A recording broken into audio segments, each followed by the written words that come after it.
Bonjour tout le monde, c'est avec plaisir que je vous retrouve ce matin. Voici, nous allons terminer aujourd'hui la partie sur le premier chakra, Muladhara. Vous comprenez que ce chakra, c'est la base, hein? Les assises, le fondement, la terre. Vous savez, je ne veux pas être méchant, là, mais déjà en partant, quand la façon dont les gens sont chaussés, on va dire, déjà, ça montre le contact avec le sol.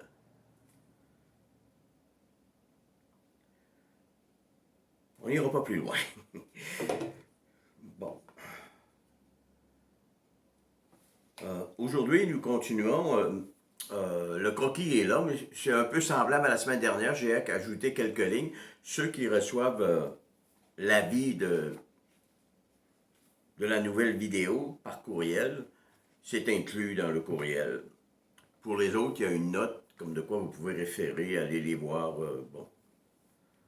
en entier, là, les 19 croquis numérisés. Bon, on a compris, je pense, on a partagé à tout le moins ensemble, là, que la santé, c'est un processus dialectique. Dialectique, ça veut dire qu'il y a deux choses. Il y a le profane et le sacré. Il y a le corps et il y a une autre dimension. Hein? Rappelez-vous, la conscience n'est pas dans le corps. La conscience est à l'extérieur du corps, dans le corps énergétique. Donc, il n'y a pas de scission, j'insiste beaucoup ici, entre le corps et l'âme, entre le matériel et le spirituel. Il y a une osmose entre les deux. Okay? Voyez-vous, je vais vous donner un exemple. J'ai donné des exemples. Rappelez-vous, la boule de neige quand j'étais jeune. Bon, ainsi de suite. Je vais vous en donner un autre exemple. Quand j'avais 17, 18 ans, 19, mon sport à moi, compte tenu de mon gabarit, c'était l'haltérophilie, la levée de poids. Et un jour, à notre club local ici à Chicoutimi, on a invité quelqu'un qui, j'ai vu passer le nom il y a quelques années, qui s'appelle Yves Carignan. Yves Carignan avait fait les Jeux olympiques en 1976 à Montréal avec Claude Saint-Jean. Et pour mousser notre club, aller chercher des fonds, nous avions invité ce jeune, il devait avoir 19-20 ans, qui allait aux Olympiques. Et Yves Carignan est arrivé ici, nous avions une compétition à la base militaire de Bagotville le vendredi soir. On va manger avec lui, mais lui, il prend une grosse bière, puis il mesure à peu près 6 pieds, il faisait les 60 kilos, 132 livres. Barbichette, bon. Le lendemain matin, on s'entraîne, on se réchauffe pour la compétition, et on fait la compétition. Yves Carignan, à l'époque, il pesait 132 livres, là, OK? 60 kilos. Il levait à bout de bras 303 livres. Ça veut dire à peu près 142 kilos. Et aucune technique, là. Le dos rond, il y avait des bottes avec des capes d'acier. Aucune technique, là. Un t-shirt troué, bon. Et le soir, avant, on est allé souper ensemble, parce qu'il repartait le lendemain. Et mon ami Marcel Lapointe, qui faisait les championnats canadiens, qui s'entraînait, ça faisait 15 ans, il dit, écoute, moi je comprends pas, là. Comment tu fais pour lever ces sommes-là? Tu vas aller aux Olympiques, il n'y a aucune technique. D'ailleurs, aux Olympiques, il ne s'est pas classé parce que les 3 premiers levés qu'il a fait, il a échappé la barre par en arrière. Il dit, moi, il dit, quand je mets ma main sur la barre là, de métal, il dit, il n'y a personne au monde de plus fort que moi. Il n'y a pas un Russe, il n'y a pas un Chinois, il n'y a personne de plus fort que moi. Et là, j'ai compris toute la force du mental. Donc, voyez-vous, le physique, le mental, l'immatériel, le spirituel, ça va ensemble. Donc, et il y a ici une chose, rappelez-vous qu'on va se rappeler encore avant d'aller plus loin, le Tao, hein? L'équilibre. Le but dans la vie, c'est de trouver la cohérence entre la connaissance émotionnelle, la première acquise, la connaissance émotionnelle, connaissance sensible, et la connaissance hein, spirituelle ou la dimension immatérielle. Donc c'est ça les Tao. On va le voir, surtout la semaine prochaine dans la relation de couple, vous allez voir comment c'est intéressant, hein, l'équilibre. Le Tao, c'est la voie du milieu. Dans les relations humaines, il ne faut pas se perdre dans l'autre, il ne faut pas laisser l'autre se perdre en soi, se faire admirer, bon, ainsi de suite. Non, non, le Tao, c'est l'intersubjectivité. Chacun quitte son milieu, sa rive, son milieu d'origine, et c'est là qu'on se rencontre. Donc, au niveau de la santé, Platon disait, en philosophe, écoutez, on est loin là, de la psychologie, de la psychosomatique, mais quand même, Platon disait, j'ai l'impression que souvent, les vertus de l'âme s'harmonisent, s'accordent avec les vertus du corps, dans la maladie comme dans la santé. Aujourd'hui, donc, la semaine passée, rappelez-vous, nous avons parlé de la façon de se nourrir, hein? Qualitativement, quantitativement. Le deuxième point, c'est la consommation d'alcool. Ah, écoutez, trop, c'est comme passer. L'apéro, c'est plaisant. Nous, on aime ça, prendre un apéro. On vient de finir, comme disait ma mère, une autre journée dans le livre du Seigneur. On a eu le privilège d'aller travailler, de faire les tâches dehors, la maison, tout ça. Ah, on célèbre ça. Vous savez, le repas de la dernière scène, ça a une symbolique importante. Là. La nourriture, ça nourrit le physique, le corps, les muscles. Ça nous permet d'exister, de nous activer. Le vin, le vin, c'est plus aéré. Hein? Le vin, les vignes, on le voit, c'est la lumière, la terre aussi, le terreau. On ne fait pas de vin au Saguenay, là, OK? Du vin de bleuet, peut-être, mais on ne fait pas de vin raffiné. Bon, mais c'est aérien, le vin, OK? Et c'est sûr que le vin va dans le sang. Mais si vous en prenez tôt, vous allez radoter. Hein? Mais des fois, juste assez, ça détend, c'est correct. Un apéro. On ne parle pas d'une bouteille de vin à chaque soir. Important. Toujours une question. Est-ce que j'ai trop bu aujourd'hui? Est-ce que j'ai trop consommé? Ah, des fois, ça peut arriver, là. Vous êtes dans une noce, puis là, vous allez coucher là, vous êtes à la Malbaie, au manoir Richelieu. Bon, c'est pas tant de dire j'en ai assez. Non, des fois, on peut prendre un petit verre. C'est toujours en gardant un contrôle, là. Il y a quelques semaines, on est allé souper chez ma nièce avec son copain, qui est mon meilleur ami, Abby. Et on a fait du plein air, on est allé en bateau, on est allé... bon, on a mangé, c'était bon, on a dansé. À 11 heures, on s'est regardé, moi et Nathalie, on ne conduit pas, là, OK? On n'était pas... on a même refusé le digestif à 11h moins quart, là. Je ne me rappelle plus du nom, c'est italien, là, bon. Et on a couché là, OK? Mais c'est très rare et on était encore en contrôle d'une certaine façon. Bon, donc, l'apéro, l'alcool. L'autre chose, la troisième, l'argent, les finances. Vous savez, aujourd'hui, le crédit est rendu très facile. Très facile. Les jeunes, les étudiants à l'université, là, les dernières années que j'enseignais, tout le monde a son écho, sa petite Iris, sa petite Yaris, bon, nommez-les. Un téléphone cellulaire, ça ne coûte pas 5$ par mois. Hein. Au Canada, on est dans les endroits les plus dispendieux, hein, en ce qui a trait aux frais. Donc, le crédit est très facile pour tout le monde. Vous avez une maison, la banque va courir après vous pour vous offrir une marge de crédit. Et on s'aperçoit des fois, après 2 ans, Hey, on avait une marge de 50 000, mais elle est rendue au plafond. La banque vous appelle. Ça va mal, là. Il faut le rembourser, la marge. Bon. Donc, le crédit. La maison qu'on a, est-ce que c'est une maison qui convient à nos besoins, à nos moyens surtout? Je le dis, nous autres ici, on a une petite maison. Les 4 enfants, les 4 petits-enfants, ils venaient coucher ici, là. On avait de la place pour tout le monde. Le garde-robe à l'entrée, il y a 3 pieds de large, 3 pieds et demi peut-être, là. L'hiver, on a du linge, on s'organise. Le salon n'est pas grand, mais c'est cosy, c'est intime. OK? Il y a une proximité. Hein? Conviviale, rappelez-vous. Donc, la maison qu'on a. Si vous avez une maison de 300 000 avec des... Bon, écoutez, c'est peut-être stressant, là. Hein? Il y a beaucoup de gens dont une semaine sans paye, là, c'est compliqué. Hein? Le bateau, le skidoo, l'auto. Hein? Tout le monde a des autos neuves.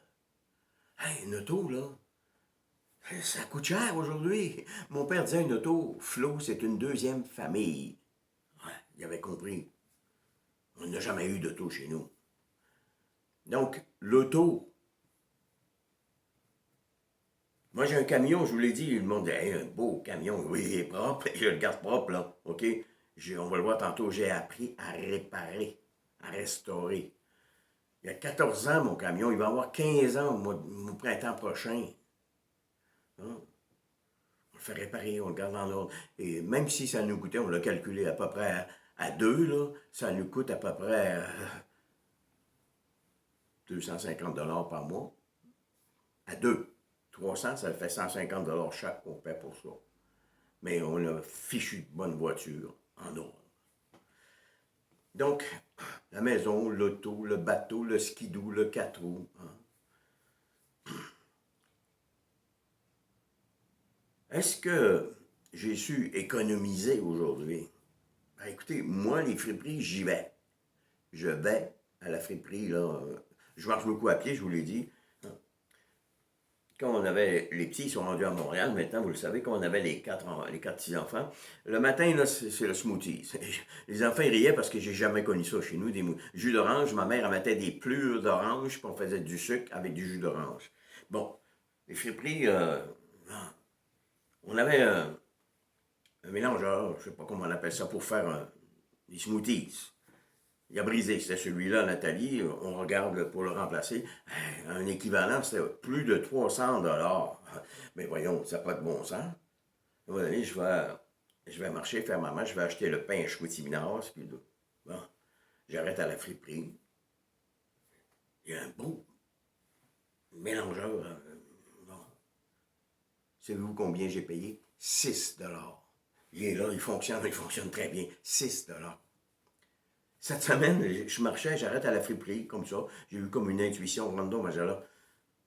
Une paire de bottes, là, d'hiver, avec des feutres, des belles bottes, là. Vraiment, là. Ça a dû être payé, c'est sûr, pas en bas de 100 $. Là. Ils ont été portés 2, 3 fois. Ben, nous, il y a Gaël qui a 13 ans, hein? Il y a Nora qui a 11 ans, il y a Tristan. Ces bottes-là, là, sont neuves. J'ai payé 6 $. Donc, est-ce que j'ai su négocier? On refait la toiture ici, là. Ma maison doit avoir 125 ou 130 ans. On refait la toiture, là. J'ai demandé 3 soumissions. 7 000, 9 000 et 10 000. Pour le même travail, là. OK? Les mêmes garanties, le même travail. Donc, il faut savoir négocier. OK? Bon. Réparer. J'avais un dévidoir pour le boyau d'arrosage. Il y avait un an, il était neuf, il ne marchait plus. À chaque fois, le rouleau sortait, là, l'eau partout dans la remise. Bon, là, je regarde pour le changer. 52 $ plus taxes. Ben voyons donc, les Chinois. Et là, vous savez, il y avait un petit rond, là, il y a une manette, là. On fait ça, puis ça barre, là, le rouleau, le dévidoir. J'enlève ce qui cachait ça, et je vois ça, il y avait un peu du jeu dans la manette, en plastique. Et là, je l'ai mis, j'ai fait un trou avec ma drill, j'ai mis une vis. Il n'a jamais débarqué de l'été. Je l'ai rentré dans la cave là, pour pas que ça gèle. J'ai enlevé la vis, je vais la remettre pour un prochain avec la vis, puis bon, réparer, négocier.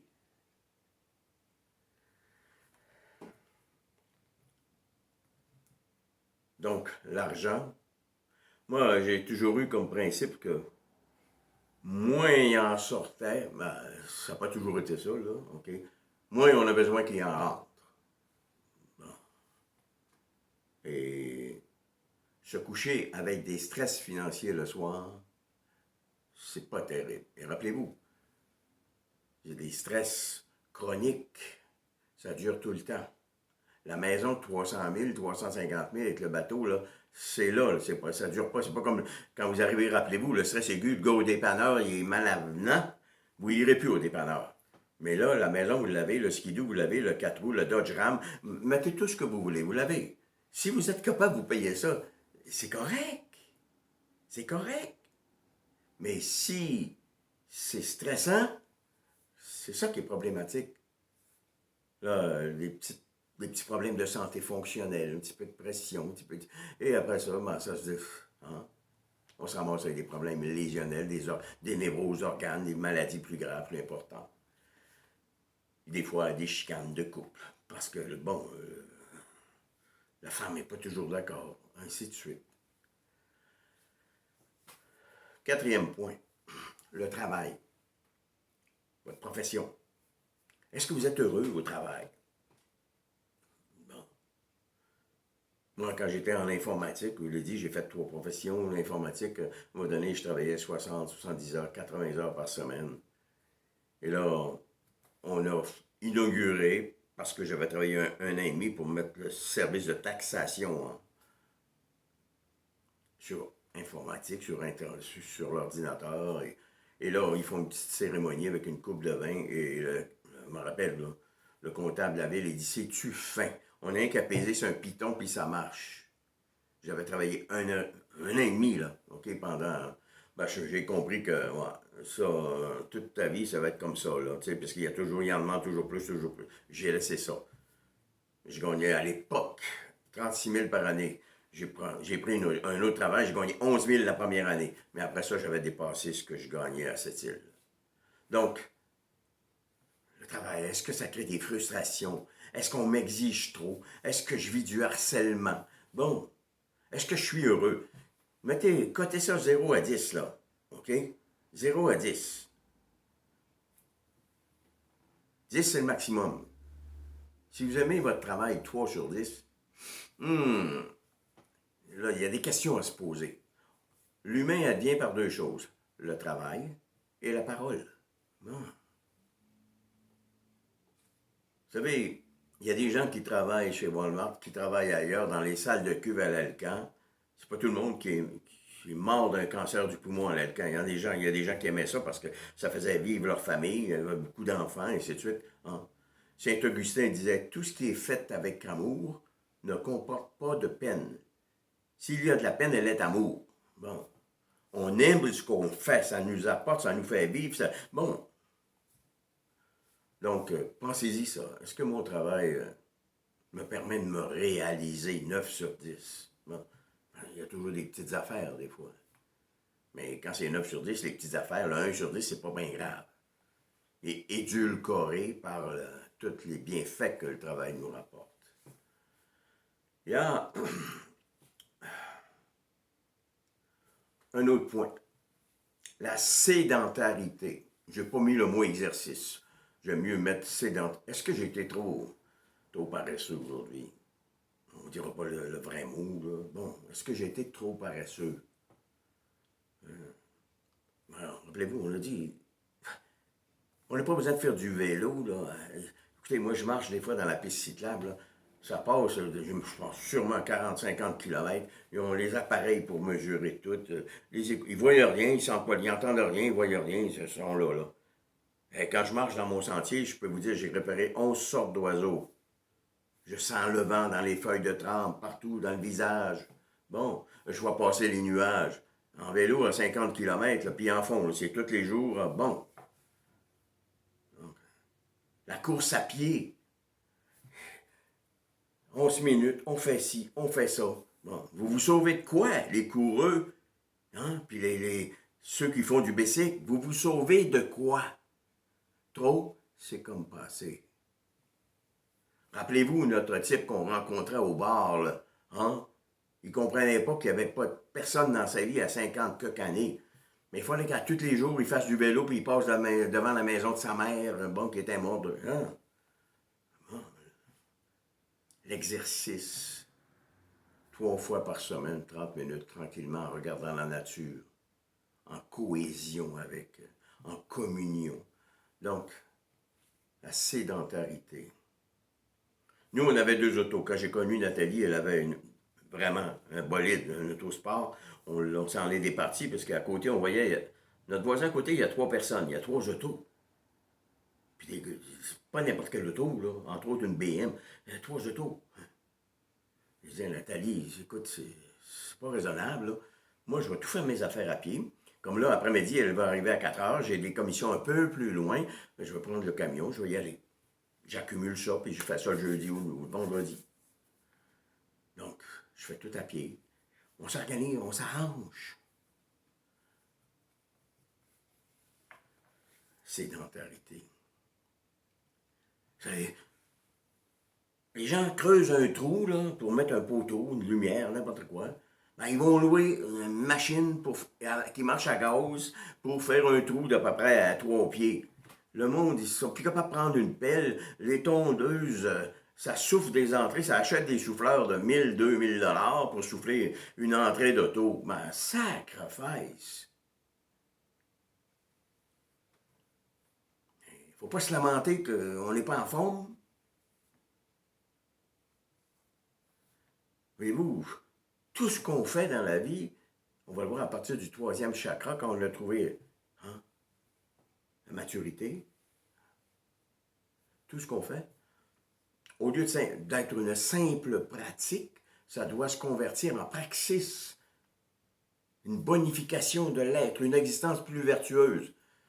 Courir, courir 40 minutes par jour à fond de train tout en soir ou faire du vélo, je ne sais pas si ça a un impact sur la transformation de l'être. On est dans la pratique, on n'est pas dans la praxis. Moi, quand je marche 30-40 minutes, je peux vous dire une chose, je suis dans la praxis, je suis en communion avec tout ça. Bon. Autre point très important aussi, le cacher, ce qui est voilé. Est-ce qu'aujourd'hui j'ai eu des comportements cachés, voilés, pas disables, au plan immoral ou illégal? Immoral, c'est que vous êtes allé au restaurant, la serveuse vous a donné 10 $ de trop, vous le mettez dans votre poche, vous dites, bon, écoutez, vous êtes sur Internet, vous regardez de la porno, si les deux sont d'accord dans le couple, correct. Mais si c'est caché, c'est voilé, bon, toutes sortes de petites choses comme ça. Illégal, l'impôt. Vous mettez plein d'affaires, puis c'est pas de problème, ça va passer, puis l'impôt arrive, il vous réclame 5 000, 10 000, 15 000, 20 000, 30 000. Bon. Le vol, hein? Des gens qui ils vont prendre des choses, hein? Le cacher, le voiler. C'est des stress. Parce qu'à un moment donné, on peut se faire prendre, on peut se faire poigner. Et là, vous êtes nerveux. Vous êtes allé sur la porno. Bon, votre compagne, voit ça. Ou votre fils. Papa, t'es allé faire là. Bon, t'as des requêtes. T'as des demandes, tu pognes. Bon. C'est des stress.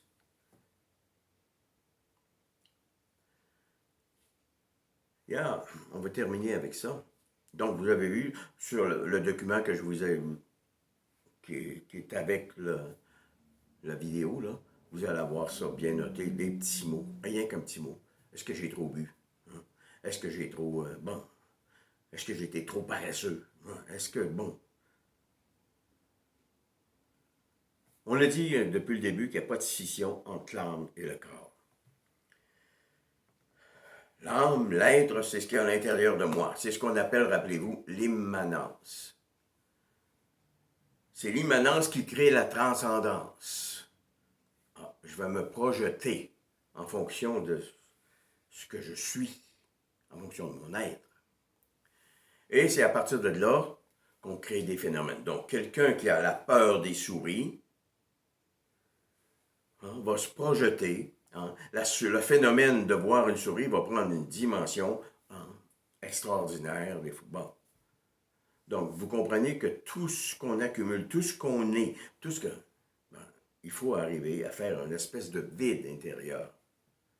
Sans ça, ça va créer je suis homophobe, je suis... Rappelez-vous de notre graphique, là, je ne me rappelle plus quelle vidéo, là. Bon, ça, c'est ce qu'il y a en vous. Et vous vous projetez en fonction de ça. Donc, c'est la même chose, ça va pour le corps aussi, on va le voir pour les relations amoureuses, ça va pour le corps aussi. Donc, ça veut dire que si vous faites l'exercice, vous faites ci, vous mangez bien, tout ça, déjà, votre être est clean, on va dire, votre intérieur est clean et propre, et vous allez vous projeter en fonction de ça. Et vous allez avoir à faire une petite tâche, bien, pas de problème. Moi, je suis prêt pour ça, OK? Il n'y a pas de problème. Bon. Vous faites de la marche, vous avez une bonne montagne à escalader. Mais si vous êtes, pas de problème, moi, je suis prêt pour ça, là, OK? Donc, je vais vous donner un exemple pour bien comprendre l'impact de ça, ce qu'il y a à l'intérieur. Comment ça nous suit. Quand j'étais jeune, je restais à Arvida et il y avait beaucoup de... Vous savez, on parle d'immigration, tout ça. Il fut un temps, à Arvida, après la guerre, à l'Alcan, il y avait 72 nationalités. Okay? Et à côté de chez nous, il y avait des Polonais. Et dans le bois en arrière, il n'y avait pas de voisins en arrière.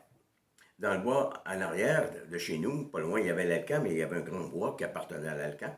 Il y avait ce qu'on appelait un gros sapin, à la troisième glissade, un gros sapin. Et là, les plus vieux avaient entrepris de me faire croire que le gros sapin, il chantait. Parce qu'à 7h10, à tous les matins, le train qui partait de l'Alcan, qui s'en allait à la baie porter l'alumine, criait, il klaxonnait, il criait, c'est pas un klaxon, c'est un cri, le cri du train. Quand il traversait le premier boulevard, après ça, le boulevard Jean-Noël Tremblay, après ça, le boulevard Talbot. Et moi, tout jeune, je dis, wow, c'est possible, un sapin qui chante. Mais à un moment donné, le Polonais, qui avait un grand jardin, qui cultivait tout, il y avait des poules, bon, c'était fou, là, il faisait tout, là, OK? Il a manqué de bois en hiver. Il est allé couper le gros sapin. Mais le sapin, il continuait à chanter. Et voyez-vous, aujourd'hui, j'ai 74 ans, là, et même ma compagne me le dit, là, j'ai un corps dans la maison avec un train, et ma compagne me dit, t'as-tu entendu le cri du train? Oui. Quand j'entends crier le train, là, voyez-vous, ça me ramène à un pan de ma vie. C'est la même chose. L'immanence, c'est tout ce qui est... Mais ça, c'est un beau souvenir. Donc, vous comprenez que quelqu'un qui a été abusé sexuellement, ça a une connotation un peu plus néfaste. Donc, tout ce qu'on fait au niveau physique, au niveau du corps, c'est... On nourrit d'abord notre... oui, physiquement, mais on se nourrit spirituellement si tout est en équilibre dans les 6 sphères que j'ai mentionnées. Donc, rappelez-vous, ma façon de travailler, c'est un peu ce que Descartes enseignait. Moi, je veux vous amener graduellement, je pense que ça réussit, là. Certains m'ont donné des commentaires très intéressants. La raison pour Descartes, la première raison qu'on acquiert, rappelez-vous, connaissance sensible, émotionnelle, 0 à 12 ans, la raison. On n'est pas nous-mêmes, on est ce que les autres nous ont inculqué.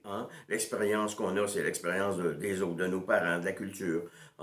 Donc, c'est une raison, moi, que j'appelle. Oui, on a une connaissance rationnelle, mais c'est une raison primaire. C'est pour ça que, rappelez-vous, il y a des gens qui ont des doctorats, des maîtrises, ils peuvent raisonner comme un pied.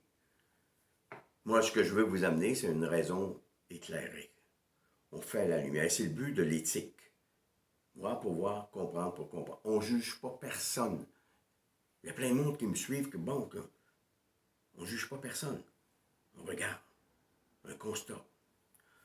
La raison de dire Descartes, c'est l'enchaînement logique des idées cohérentes. J'espère que j'ai été cohérent jusqu'à date. La liaison entre des vérités. Moi, je vous ai transmis des vérités. c'est des choses qui ont passé le temps, conduisant progressivement à des certitudes.